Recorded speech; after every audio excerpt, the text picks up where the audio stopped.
एक कृष्ण भक्त थे रोनाल्डो हेनरी निक्सन। निक्सन प्रथम विश्व युद्ध में एक पायलट थे, फाइटर पायलट। जब वह युद्ध कर रहे थे तो कई बार उनके साथ ऐसा हुआ कि मौत से आमना सामना हुआ। उन्हें लगा कि कोई शक्ति है जो उन्हें बचा रही है, लेकिन वह योद्धा थे और उम्र थी केवल 18 साल।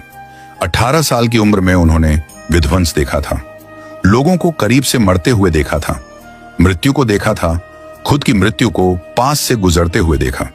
जब ऐसी स्थिति किसी व्यक्ति के साथ आती है तो दो ही रास्ते होते हैं, या तो वह हर चीज से विद्रोह कर लेता है या फिर वह वैराग्य को प्राप्त होता है। निक्सन बेचैन हो गए थे। इतना सारा खून, इतनी सारी मौत, इतने सारे लोगों को मरा हुआ देखकर उनकी आत्मा व्याकुल हो उठी। लेकिन उम्र छोटी थी, उन्हें पढ़ाई करनी थी, तो वे कैम्ब्रिज विश्वविद्यालय चले गए। वहां जाकर जब उन्होंने पढ़ाई शुरू की तब उन्होंने हिंदू धर्म को पढ़ा। वहां उन्हें ज्ञान प्राप्त हुआ। उन्हें पता लगा कि कोई महात्मा बुद्ध हैं, कोई विवेकानंद हैं और कृष्ण हैं। जब वे ये किताबें पढ़ने लगे तो उन्हें कृष्ण का आभास हुआ। उन्हें झांत हुआ, ये सब भारत में है, उस देश में जाना चाहिए। अब वे भारत आने के बहाने ढूंढने लगे। उन्होंने लखनऊ विश्वविद्यालय में प्रोफेसर की नौकरी के लिए आवेदन किया। ईश्वरीय कृपा से लखनऊ विश्वविद्यालय के कुलपति ज्ञानेंद्र चक्रवर्ती जी, जो स्वयं भी अध्यात्म में रुचि रखते थे, उन्होंने निक्सन को बुला लिया। जब निक्सन भारत आए तो उनकी भेंट ज्ञानेंद्र जी की पत्नी मोनिका चक्रवर्ती से हुई। मोनिका जी स्वयं बहुत आध्यात्मिक थीं। निक्सन ने उन्हें अपना गुरु बना लिया और कृष्ण के बारे में जानने लगे। मोनिका जी, जो कृष्ण की अनन्य भक्त थीं, उन्होंने अपना नाम यशोदा रख लिया और अल्मोड़ा में एक आश्रम स्थापित किया।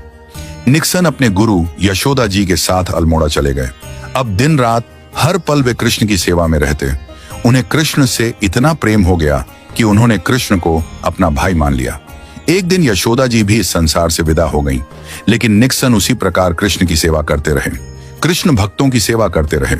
एक दिन उन्होंने हलवे का भोग लगाया, पर्दा किया।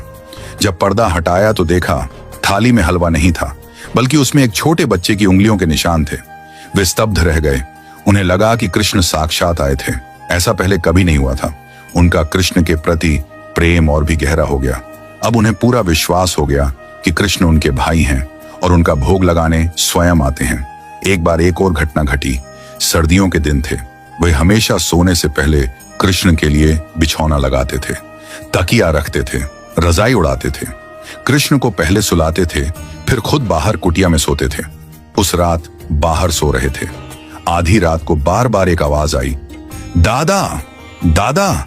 निक्सन उठे और उठकर कुटिया के अंदर गए। भगवान के पास